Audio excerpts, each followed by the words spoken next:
Hello, everyone. This is Gwendolyn Morales, a member in Husch Blackwell's Higher Education Group.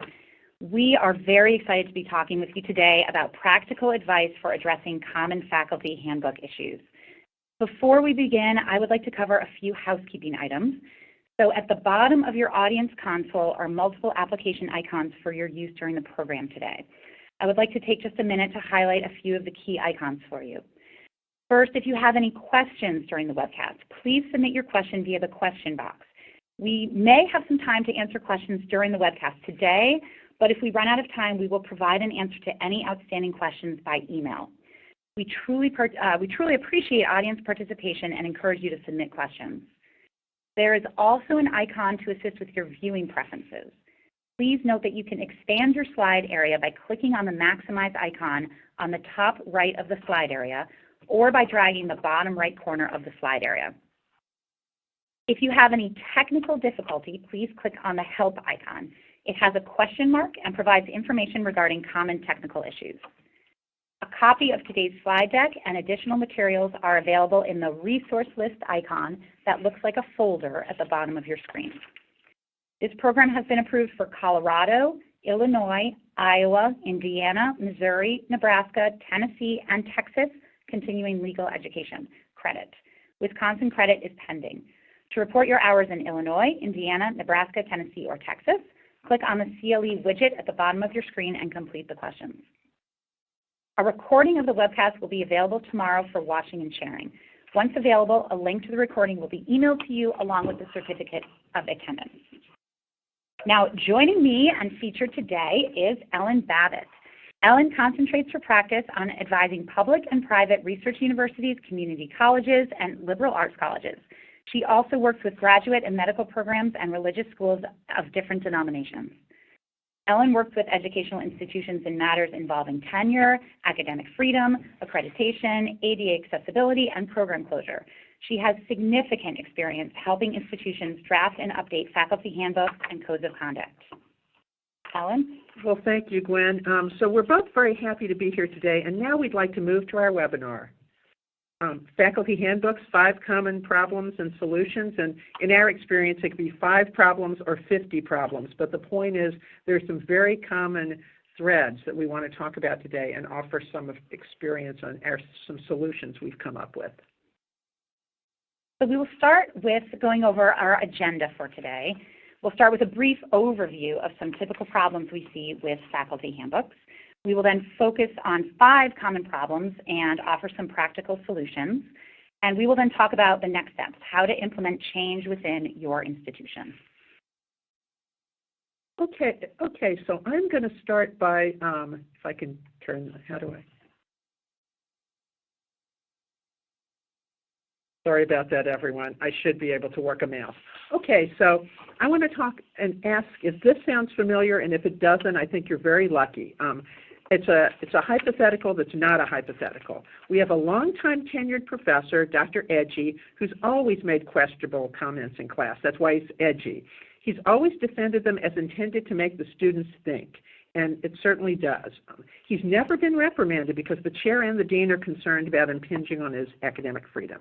The week before graduation this year, Edgy's accused by 2 students of making racially insensitive comments directed toward the few African-American students in class. This comment really isn't, these comments really aren't questionable. So what are his rights and what are our rights and responsibilities? That's what the dean and the chair have to look at.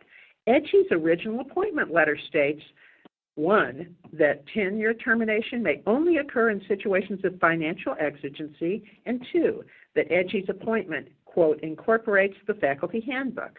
So we look at the faculty handbook, but unfortunately, there's also a side letter from the chair of the hiring committee to Edgy, stated right after the date of his original appointment letter, telling Edgy that his tenure at this school is, quote, permanent employment. The faculty handbook, however, says tenure is terminable for cause. So Edgy's tenured, but it's not clear exactly what circumstances are subject to termination. So there's some other relevant handbook provisions we want to look at in this situation, and the dean and chair are getting increasingly desperate here, I might point out. The faculty handbook says when you're talking about dismissal, The standard of proof is, quote, beyond a reasonable doubt, close quote, which is the criminal law definition of the standard of proof. It also says that the Faculty Welfare Committee will decide this situation, will hear the dismissal proceeding, but the Faculty Welfare Committee was abolished in 1993, and this part of the handbook hasn't been updated since then. Now, all hearings also have to be completed within 21 calendar days by this now defunct committee. So the dean is getting very panicky and calls the HR and GC's offices and asks what to do. And the answer, unfortunately, is, Houston, we have a typical problem. Typical, unfortunately. Okay, so many handbooks that we see exhibit these kinds of problems that we saw in the hypothetical, namely inconsistency with other documents and a lack of clarity as to what constitutes the actual faculty contract, a failure to define essential terms like tenure, containing obsolete or even illegal provisions, or containing irrelevant, confusing material that makes the handbook difficult to use. And every one of these problems raises the risk of litigation, reputational injury, and disruption of your mission. So let's focus now on some of these common problems and some strategic solutions to them. The first common problem we're going to focus on is inconsistent appointment letters and handbook provisions. Now, the question always is, what is the faculty contract? And what are the faculty members' contractual rights? And how do you find them out? And sometimes we'll get questions about whether this employment, like other employment, isn't at will. And the answer to that is no. Employment can be at will. You hire someone, and a lot of staff members, a lot of us are employees at will. We're hired, we can be terminated, and it's at the pleasure / will of the people who are in charge. But with faculty, we've adopted procedures, we've adopted policies, and we've changed this into relationships that are usually governed by standards and procedures. And you can do that, you don't have to, but when you do, it's not at will. And that's the case with almost all faculty. Faculty employment is usually governed by appointment letters, by statutes, by bylaws, and by employee handbooks as well. It's not just by faculty handbooks. It can also be governed by collective bargaining agreements if you have a unionized faculty. And sometimes we even find when we start to look around that there are freestanding policies that are not in the handbook, aren't in the collective bargaining agreement, but were adopted by the administration or the faculty in the distant past and are going to be very important to acknowledge and perhaps comply with. Sometimes, and this is a big problem within higher ed because we have decentralized hiring sometimes, you'll have side letters that were sent or side emails that were sent at the time of the hiring by the department or the hiring committee that also may form a part of the faculty member's contract. And so I sometimes think of this as policy archaeology when we're trying to figure out the terms of the contract and our relative rights and responsibilities.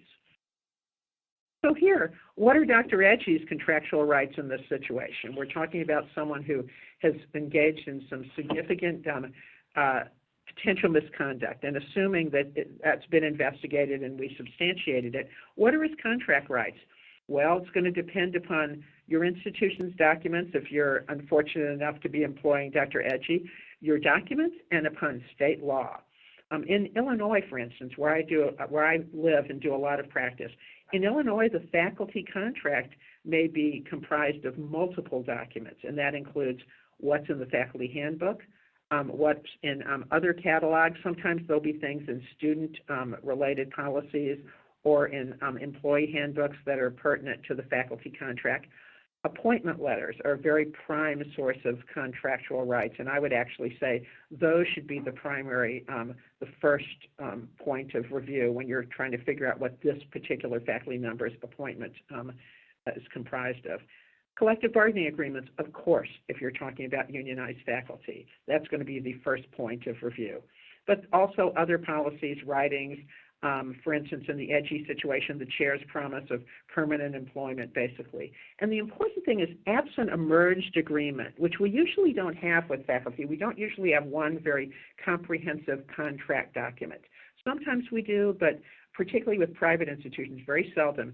Absent that merged agreement, courts will look to a variety of sources to figure out what the contract is. So what do we do about that in a situation like Dr. Edgy's? or the institution that employs him. And our first practical tip is to try to do it right going forward. Forget Professor Edgy for a moment. How do we want to do it going forward? And the best advice we can give on this is to adopt and use a consistent contracting process with one authorized contracting officer. So that is to say the hiring committee, the department, the chair, they don't have the right to make promises and they don't have the right to make commitments. And that should be in our appointment letters. Our appointment letter should actually say, this is the offer of the university and only I, as chief academic officer, have the right to contract. Sometimes it's the president, sometimes it's someone else, but it should be in the handbook that only the chief academic officer or president has the right to make offers, and it should be in the appointment letter so everyone knows.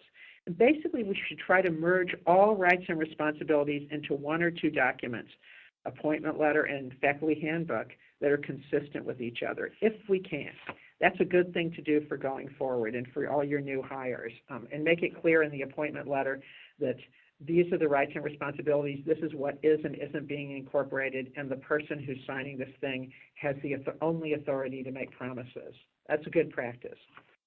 Then a practical tip too, all these kinds of great plans are only as good as the education we give to our hiring personnel and to our administrators so that they know what the rules are. So everyone needs to understand that only the university's authorized contracting officer may make these specific offers, issue appointment letters, or make special agreements. And we do make special agreements. We do joint administrative faculty appointments, we do visiting appointments, but one office has to have that authority. We can't be running around in a decentralized hiring process making all these different arrangements. So there should be no side agreements or informal commitments. And appointment letters are really important. A lot of times we'll issue one appointment letter back in 1979, and then once someone's tenured, we never really do anything else other than a salary memorialization. But appointment letters are really important. They should recite the authority for the contracting and the fact that prior commitments are superseded and this is the deal. Everyone needs to have a writing that says this is the deal. So what if you have a situation like Dr. Edgy and you have disputed contract provisions or promises that are inconsistent or even illegal?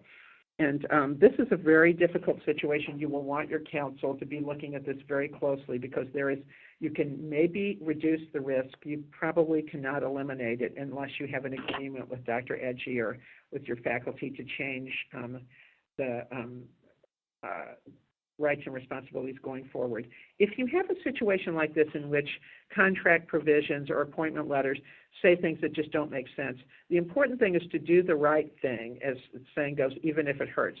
Our priority is to comply with the law and protect the workplace and campus. So if we have an appointment letter or we have a faculty handbook that doesn't allow us to take the proper action and protect the campus, say from a faculty member who's substantiated to have engaged in serious sexual misconduct, we got to do it anyway. And we may have to take the hit on a contract basis with the faculty member as opposed to violating the anti-discrimination laws or putting our campuses at risk. But as the saying goes, notify your insurance carrier because this is risk, and it is risk that we can only minimize, not eliminate. So I'd say even in these situations, you deal with this situation, it's very hard to offer anything general on this other than say involve your counsel and get prepared to be flexible and come up with an approach to the particular situation that gives the faculty member as many rights as possible but also protects your campus. But as soon as possible, after you see that you have a situation like that, you want to review your appointment letters and critical handbook provisions. You have to make sure they're consistent going forward and that they do what you want. So anyway, one more point I want to make on this very difficult first common problem, which is inconsistent appointment letters and handbook provisions. Considerations in addressing contract consistency issues. We got to look at the consistency between appointment letters and handbook provisions. Long-term faculty members' appointment letters are famous for saying things that are completely obsolete, like you will be the director of the so-and-so center, which hasn't existed for 20 years. We also have atypical appointment letters, such as joint appointments. If I could suggest one thing to institutions, it would be to audit those appointment letters and see what the primary individualized letters actually say for your faculty, and whether you need to make some changes, and maybe you need to issue some updated appointment letters and do it the right way so that it's legal. Another thing is contractual disclaimers in handbooks. Is it a good idea? Are they effective? Should you be doing it? In many states, it will be effective if you do it correctly and you make it clear that this is that the handbook are guidelines that can be changed, the procedures can be changed. But this is another area in which an attorney must be involved, because if you already had a handbook and you're changing it, and people think it's contractual and you're changing it to not being contractual, that's a complicated process. One thing to do is to have faculty members acknowledge every year that they've read the handbook, that they acknowledge the updated handbook as being part of their contract, and they're going to continue working under that new handbook. And we do want to make sure that when we do that, that the acknowledgement says what we want to say, that the contractual disclaimer language in the handbook is legal under state law. Sometimes faculty members will try to parse this and say, well, okay, there's a disclaimer in the handbook, but maybe appointment letters are contractual, or maybe there's some kind of an exception. And we got a specific question on this from one university that I think I'm going to answer in email, because I think it's too complicated to try to answer here. But the bottom line on this is that we want our contractual disclaimers in our handbooks to be legal under the particular state law and to say what we want them to say. And then we want yearly acknowledgments of faculty handbooks that the faculty members sign, even if they just acknowledge they got it. That's valuable so that it's clear they did get it. And we also want to keep in mind, though, and I often think this, do you want the handbook not to be contractual, or do you want it to be contractual, at least in part, and bind faculty members as well as binding the institution? So to me, it's not always obvious that you want it not to be, you want a disclaimer, really. Maybe what you want is to say what the rights and responsibilities are and to bind both parties in a sensible way, but also to reserve a right to update and change the handbook. So these are all interesting questions that will be different from school to school, but the important thing is these are areas in which you very much benefit by addressing them before a big dispute arises, like a Professor Edgy situation, and by bringing in your counsel to do it. Now we want to move to the next topic, which is... Yes, and the next topic, a second common problem that we see is a failure in the handbook to define key and essential terms. So often we find that the most important terms in higher education are the least defined. So we are talking about terms like tenure, academic freedom, free speech, shared governance, and financial exigency, all key terms in your faculty handbook. We often see that these terms are treated as if their meaning is generally understood, but the truth is that the meaning of these terms varies by different institutions or different kinds of institutions, and these critical terms are seldom defined or debated. So the result is that when issues erupt over the meaning of these terms, the result could be hard feelings, degraded morale, PR issues, business disruption, litigation, or other compromise to your mission. It's critically important to define these key terms. And if you think about it, it's particularly fascinating when you think about the definitions of tenure and academic freedom. They were basically articulated by the AAUP in, well, it's the first one. The first academic freedom description was articulated in 1915, which is before World War I, which is a long time ago. And the definition that is so often just incorporated into handbooks is the AAUP's 1940 statement on academic freedom and tenure. And that also was a long time ago. It was pre-internet, it was pre-civil rights laws, it was pre-federal financial aid, which have all been drivers in changing the communications and relationships on campus and frankly, in enhancing risk. A lot of institutions just cite the 1940 statement or adopt it, but when you look at it, it fails to address the academic freedom one, in particular, more recent issues like social media. There's a provision for academic freedom in teaching, one for academic freedom in research, and then you get the third prong, which addresses extramural utterances by faculty members, and basically indicates that statements made outside the institution are protected by academic freedom, which I'm not sure every institution wants to say without some limitations. So I would suggest that these definitions should at least be reviewed, tenure and academic freedom. And everyone should remember AAUP guidelines are just that. They're guidelines. They're not legally required. They're just recommendations. And a lot of times they're not particularly updated, and the procedures are not necessarily appropriate for smaller schools in particular. So practical tip number one has got to be, let's try to define tenure, academic freedom, and extended appointments in terms of what they mean at your institution and how they work in practice.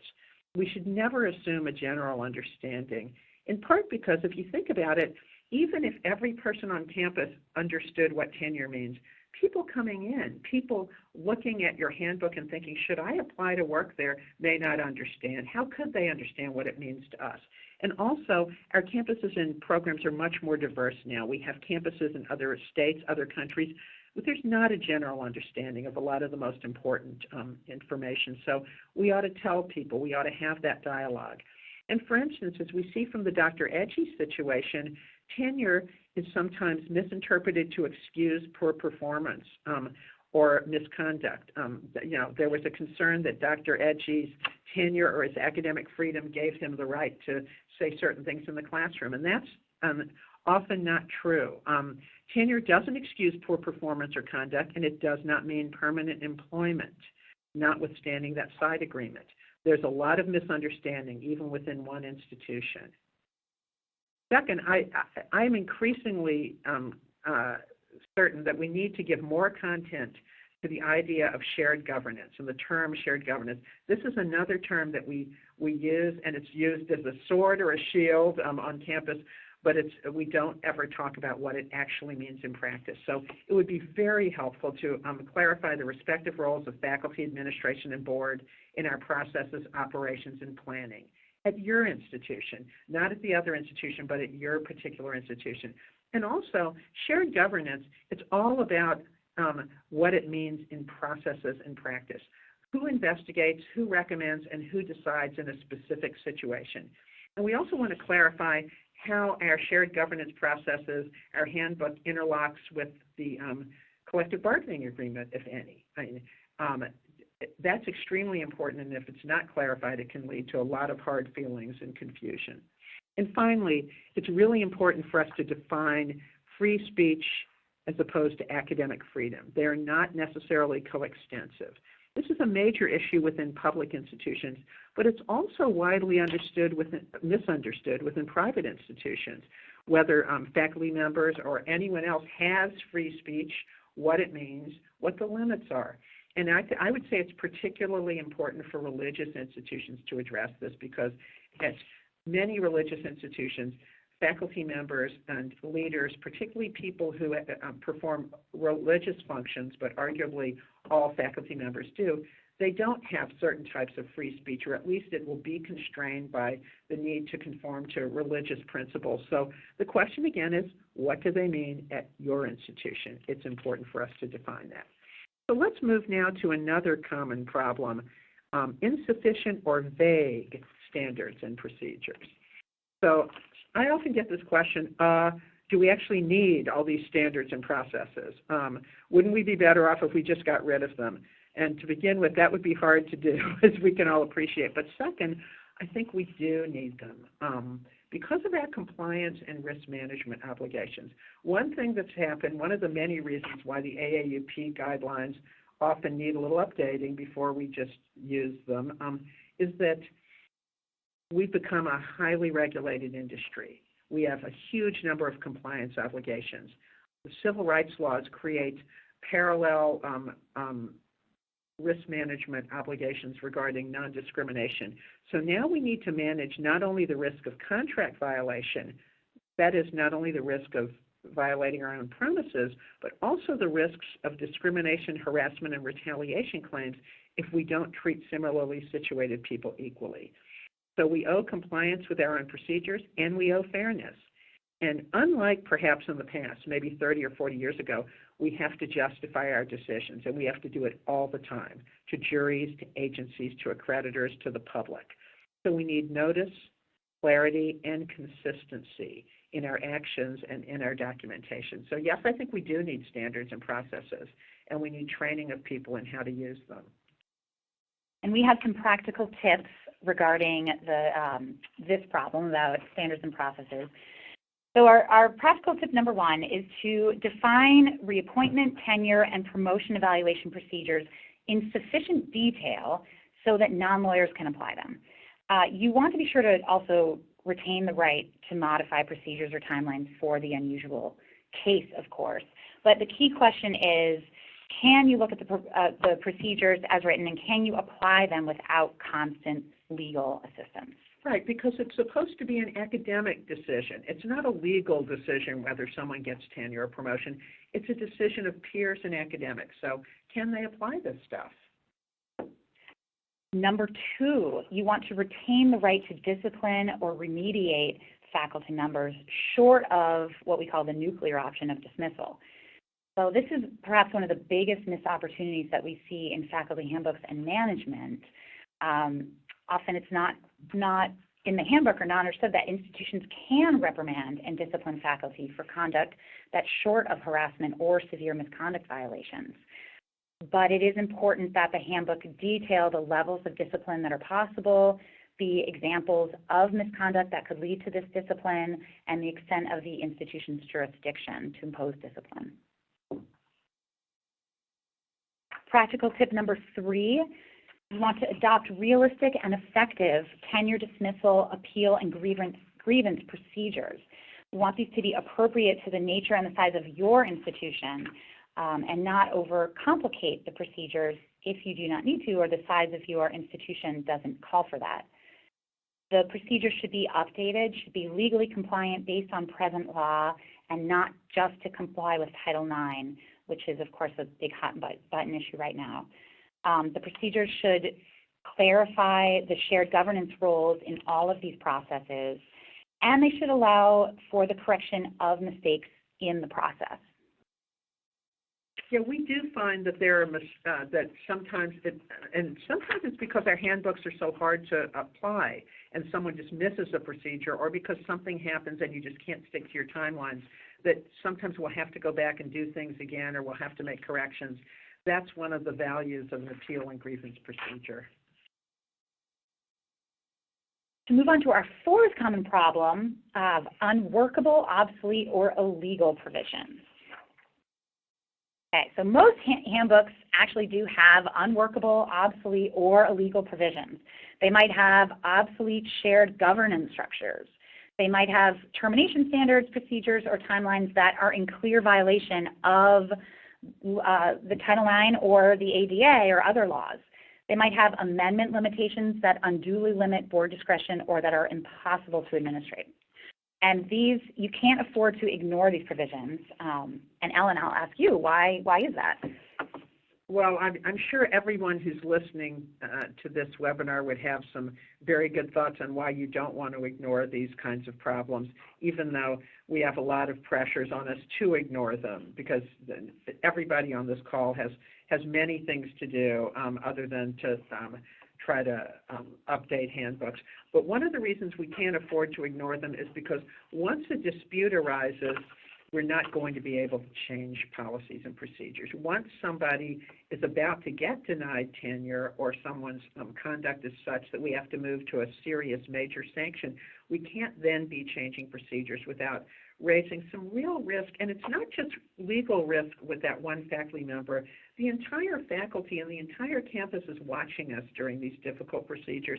And for us to change the rules in the middle of the game can alienate the faculty members whose trust you need to retain. You really don't want to be doing that. You want to be, these processes and procedures in difficult situations, if possible, ought to be more educational and bonding moments than disruptive and divisive moments. And that's very hard to do, but one sure way to turn a big problem into a bigger problem is to change the rules in the middle of the game. So we can't do it once a dispute arises.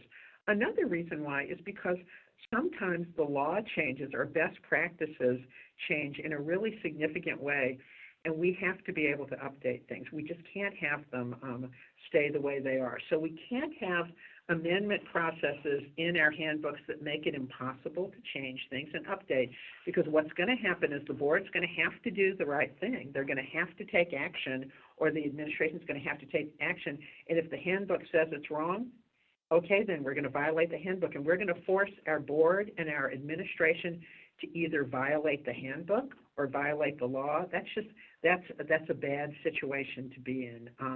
And so even though we find we have these handbooks with these really very difficult or convoluted amendment procedures, or processes that use the wrong standards, or processes that don't allow us to comply with Title IX because the faculty dismissal process must precede a finding and it takes 2 years, something like that, we just have to commit as part of our HR and academic affairs job to update these things before the next dispute arises. Otherwise, we're going to have a great deal of difficulty doing it. Okay, so our first practical tip to deal with the problem of unworkable, obsolete, or illegal provisions is an easy one. To conform your procedures to current practices and your current organizational structure.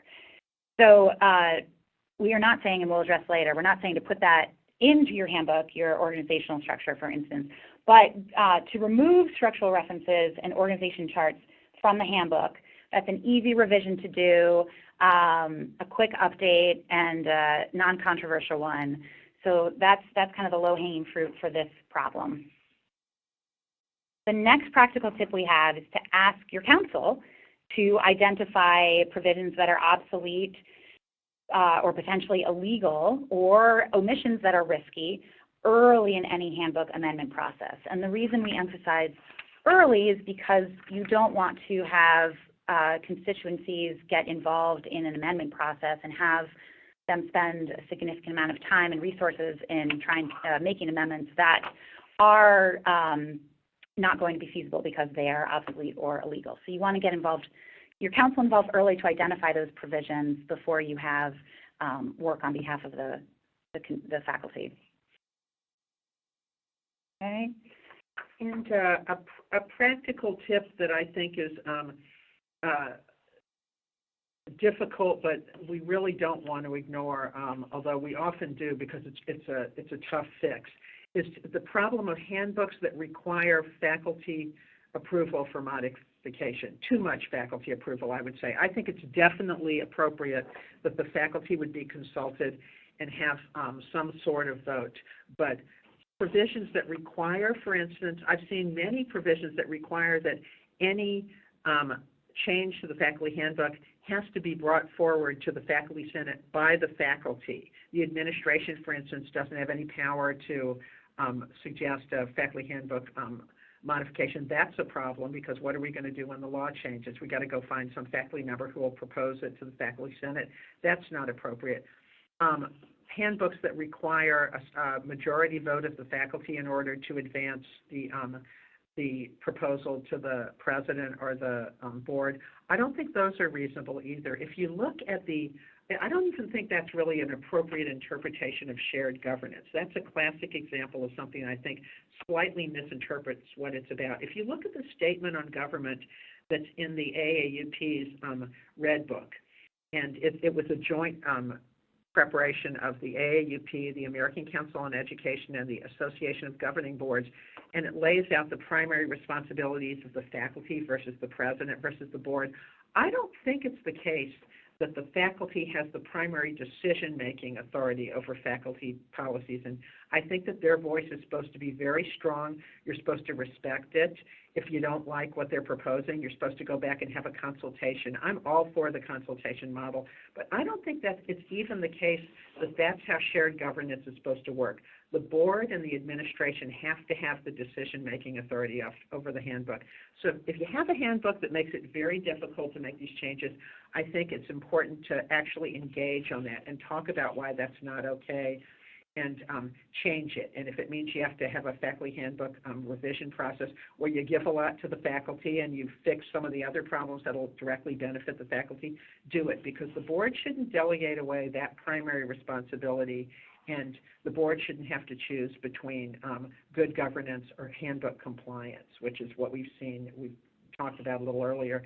We don't want it to play out that way, because if push comes to shove, the board's going to pick good governance, and then we're going to be in a situation where we've violated the handbook. And not only that one faculty member, but a lot of faculty members may be very unhappy. Let's fix it. And this takes political will, but boy, does it pay off. So at this point, I think we want to turn to another somewhat related topic, which is unnecessary or inappropriate material that you often find in a faculty handbook that makes it very, very hard to use faculty handbooks because they're so long. And for instance, we often say a faculty handbook is not an owner's manual, but it often is written as if it is an automobile owner's manual, and it's 175 pages long, and it has all sorts of things that are both sometimes obsolete, but certainly are not faculty focused, like library access, key card information, snow days. I've seen provisions in faculty handbooks about how we're going to handle snow days and days that are legal holidays. Anything that is general should not be in the faculty handbook, that's generally applicable to all employees, should not be in the faculty handbook, because faculty handbook should address only those matters unique to the faculty, usually just policies and procedures regarding those core faculty rights and responsibilities. And we recommend, particularly since faculty handbooks are usually just electronic now, that general policies that apply to all employees and that you want to be able to change quickly should be linked and posted elsewhere. It really expedites future amendments, and it keeps faculty members from looking at the faculty handbook and thinking that every single thing in there is contractual, because the snow day and the library access and the key card provisions are not contractual, and there should be no suggestion about that. But also, it's just the reality is, makes it a lot easier to use if we take out the general material. Okay, so with that in mind, some practical tips to try to do that, and this is similar to our tips for obsolete or legal provisions. But again, remove organizational charts or general descriptions of university administrative positions or committees.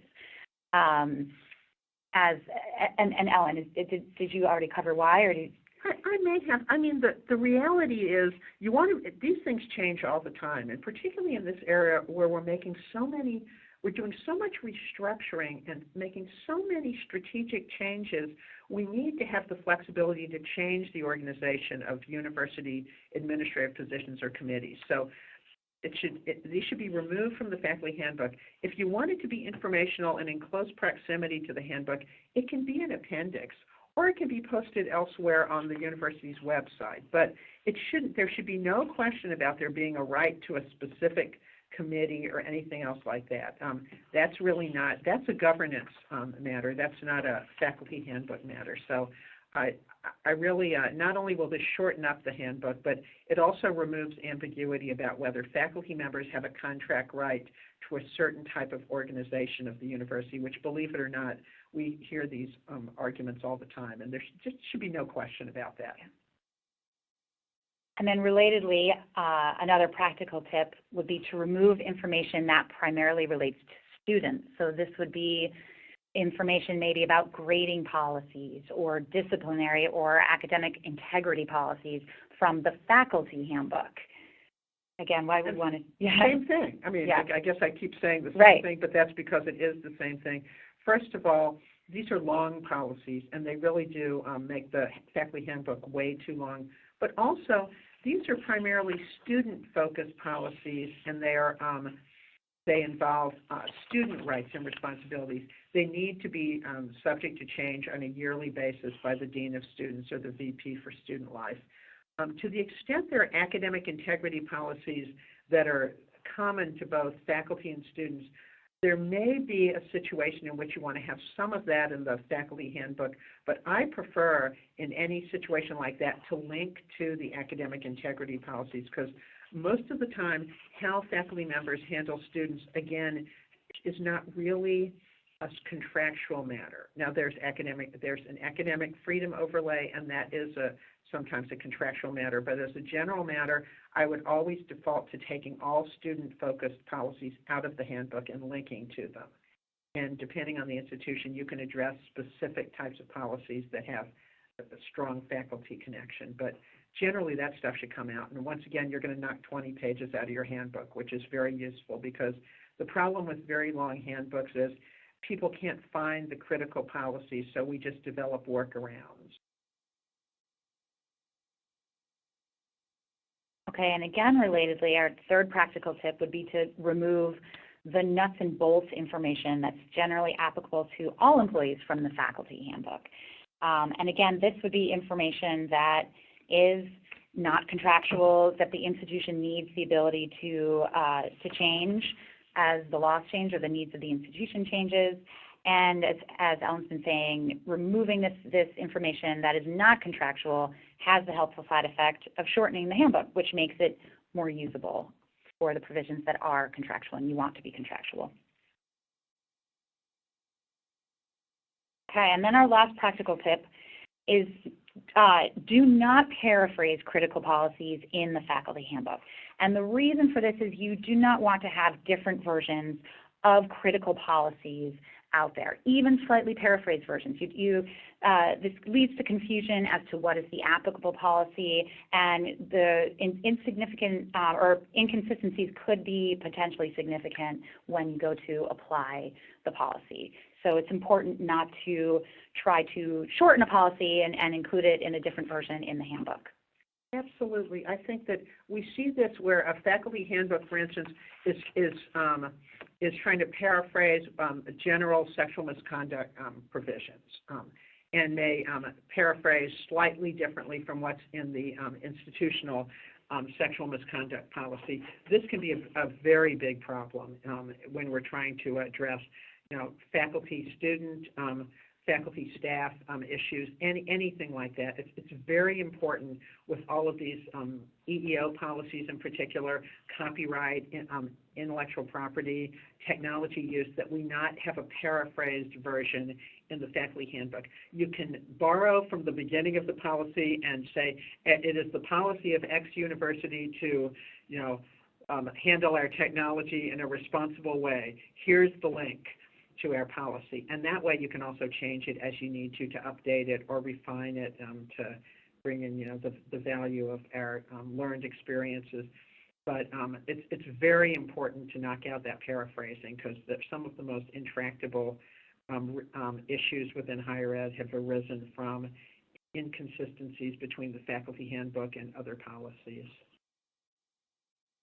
So the question is, this is easy enough. Those are 5 common problems and some solutions, although, as you'll note, they're somewhat higher level simply because every institution is its own community. These are common problems, but how we solve the problems will vary depending upon the institution. But here's some thoughts on how you go about this, because it's easy for us to sit here and say, we're in an office here, we're not on campus. But how do you implement change within your institution through a workable process? I've been involved in a number of faculty handbook revision processes, and I can't pretend that I know the one way to do it, but we have some observations on things that seem to work better and may set you on the right path to revising some or all of your policies. The first one, I think Gwen has already mentioned this, and it's very important to emphasize that we want to start with a legal review. Sometimes institutions will take the handbook and say, faculty committee or multi-constituency committee, go off and look at this and tell us what's wrong and rewrite it, and they'll spend 8 months on that. And then you give it to an attorney, and the attorney comes back and has 162 comments in the margin, and it just derails the process because the faculty members and the constituents have become very invested in certain types of changes that turns out you just can't do. So it's actually helpful to perform some level of legal review, not a line item edit, but have an attorney who's experienced in higher education, I think, or in some of the compliance requirements, perform some level of legal review before you start to negotiate and discuss specific handbook revisions and changes within the various constituencies. Now, you do want to start with legal review, but our second practical tip is to bring faculty into the process early. And so this is consistent with principles of shared governance, and it also promotes a buy-in from the faculty, which it can be the most one of the most challenging things about a handbook revision. And often this is consistent with actual requirements of the handbook or your bylaws regarding amendments. So another practical tip, and this I think has been consistently successful in my experience, and so I want to share it, is using a multi-constituency committee as kind of a blue ribbon ad hoc committee to look at the handbook. And this can be composed of administrators, staff, and faculty members. It can sometimes, I've been on multi-constituency committees that involve board members, maybe the head of the academic affairs committee, if you have a board member who actually has the time and interest in doing this, but probably the chief academic officer or a representative of that office. Valuable to have someone from HR who actually knows these employment nuts and bolts, and then maybe faculty representatives from different shared governance committees. Someone from the faculty senate, someone from the old faculty welfare committee, if it still existed. But these multi-constituency committees, this can help to promote buy-in on campus. But also it'll get us information from different people who actually have to use the handbook. I mean, it's easy for me as outside counsel to just go through and rip up every page and say this doesn't work, this doesn't work. How do I know actually? I know how it compares to other institutions' handbooks, but I don't know how it works on your campus. So when you have a multi-constituency committee that can actually get information from the constituencies and bring it to the table, you actually have the best chance if it's working, not just for some members of the faculty or some members of the administration, but for more groups on campus. And I always want to find out from people who have recently been involved in some kind of a faculty process how things worked in that situation. So you'd like to get information from the tenure committee, the all-university tenure and promotion committee, from the provost, from the HR, from the faculty members who had to do this. You want to get information from different constituencies, and that multi-constituency committee really helps with that. It can also help shorten and facilitate the approval process, because you are going to have to take this to the faculty, even if whether they have a vote or not. It shortens the approval process and can promote buy-in, because the committee members become very invested in the shared draft that we've created, and they can go out and become advocates for the handbook, and they can explain to people, other faculty members or other committees, why this makes sense and why this benefits different constituencies like the faculty. So I found that to be a very successful approach, and in fact I have to say that other approaches like top-down, here's what we think should be changed, are not as successful usually in obtaining buy-in. Our next tip is very much related to what Ellen was just discussing. Communicate and interact throughout the process. So we have found, and Ellen has a wealth of experience to support, that a willingness to engage with different constituencies throughout the process is critical. So this involves, what does this look like? This involves giving progress reports to faculty governance committee, the board, the administration, to all the constituencies involved, to be involved in an information gathering process, not the kind of top-down approach that Ellen was just talking about as not as effective. And then through this process, focusing on explaining why everyone is going to benefit from the revisions being proposed, making sure to add some provisions that are going to benefit the faculty to get that buy-in, and just making sure that the communication is done with an open mind, with the intention of really listening to and addressing concerns that are raised from all constituencies. Go ahead. Okay. Yeah. And of course, then I do want to address the one of our big problems, the elephant in the room, as the saying goes, that handbook process creep. When we think about doing any kind of a modification, the question arises, and it's a very good question, won't it take forever? And the answer is it can take forever, and that's a problem. But we want to prevent an endless cycle of revisions through management, not avoidance. We'll often avoid doing a handbook process because last time it took 8 years, and by the time you've actually got a draft to take to the board, it's already obsolete. And I was involved in a handbook process that was started in, I guess, 2009. It just got finished in 2011, and then suddenly the Dear Colleague letter came out, and everything stopped. And I'm not sure they ever actually updated that handbook, so it may still be the 2009 version, which, frankly, was not compliant and still isn't compliant. But, you know, these things can happen. So the way to do it is to manage it, I think, and come up with a work plan at the outset for how you're going to sequence the revision and the analysis process. Maybe first we'll deal with discipline and dismissal, or first we'll deal with the tenure process and criteria.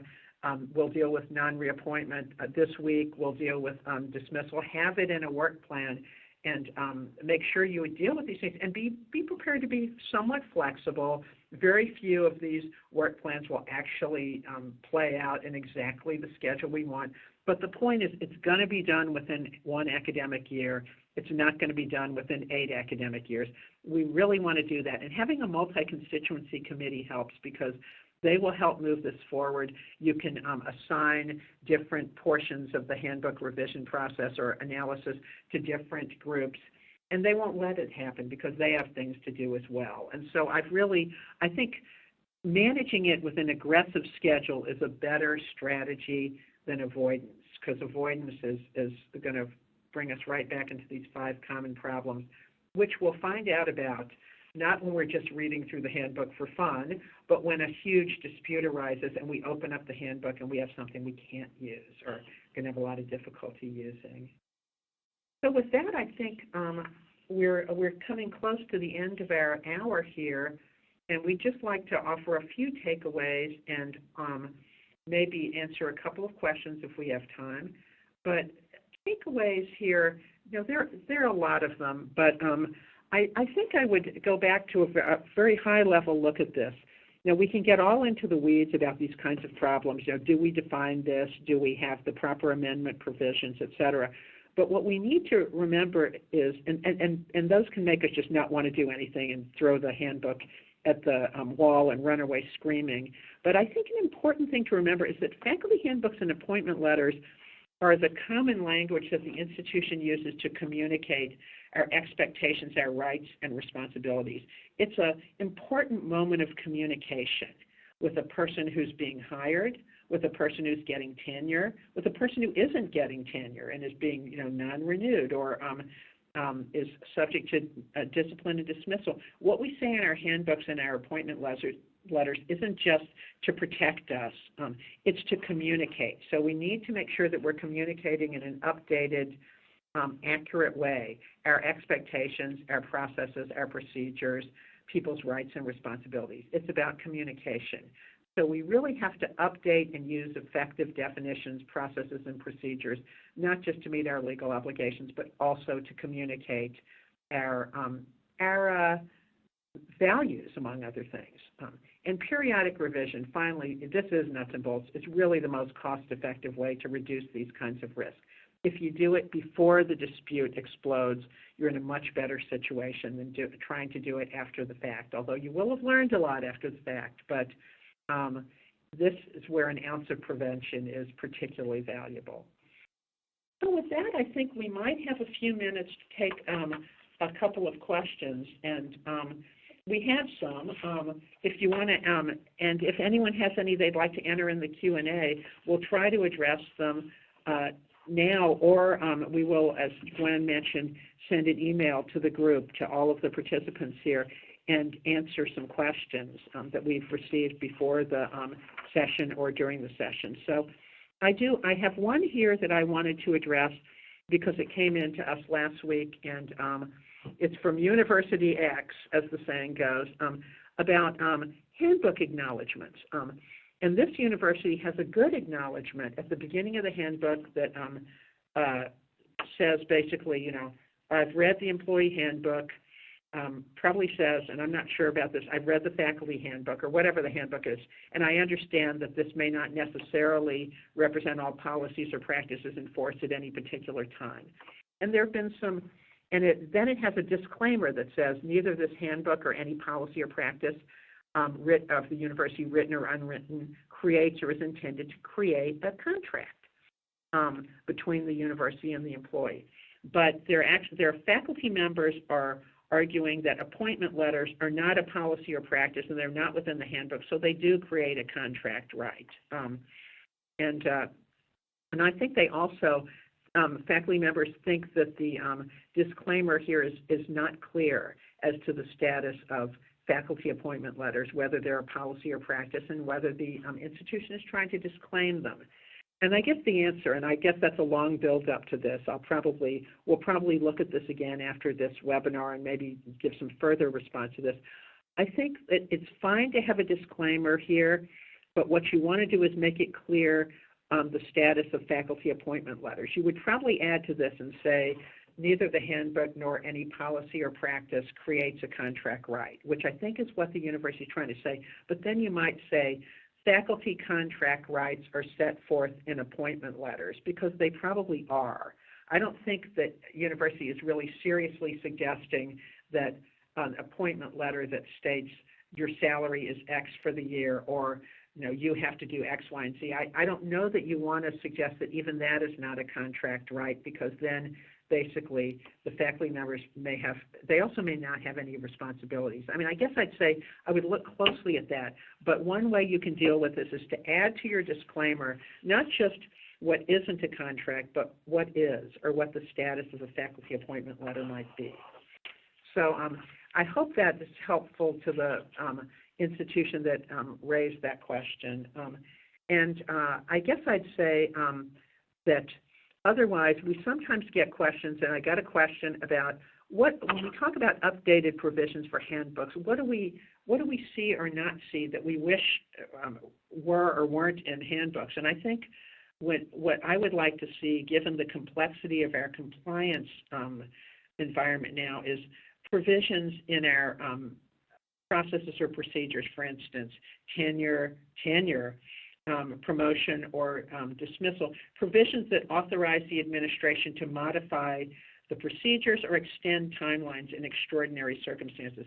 We get into a lot of trouble now because things happen that were never anticipated back when our handbooks were first written, and we need to be able to harmonize, for instance, Title IX processes with our handbook processes, so we need some flexibility. So it would be very helpful to have some provisions like that, and we can actually circulate after this webinar a suggested provision for a handbook that kind of reserves to the institution the ability to modify procedures or timelines in extraordinary circumstances. Other provisions we'd like to see in handbooks are provisions that describe how these different policies harmonize or work together. For instance, how does the Title IX investigation procedure dovetail with your faculty dismissal procedure? Who investigates? When does it become a faculty handbook procedure as opposed to a Title IX one? That can be some pretty simple language, but a lot of handbooks don't have it because they precede, the provisions precede aggressive compliance with Title IX. So those are the kinds of things that we would probably like to see, because sometimes it gets very ambiguous as to how you're going to harmonize all these procedures, and you can't harmonize the timeline. So those are also examples of procedures we sometimes like to see, and we can provide some samples of that in a follow-up email. And I guess with that, we've run out of time, and I'll turn it back over to Gwen and thank everyone for being a part of this. Thanks so much. Yes, thank you so much for joining us for our program today. We hope that the information provided was helpful for you and your organization. If you have not already, please click on the survey icon at the bottom of your screen to complete our short survey. Your feedback really helps us in providing quality future programs. As a reminder, this program has been approved for Colorado, Illinois, Iowa, Indiana, Missouri, Nebraska, Tennessee, and Texas CLE credit. Wisconsin credit is pending. A recording of the webcast will be available tomorrow for watching and sharing. Once available, a link to the recording will be emailed to you along with your certificate of attendance.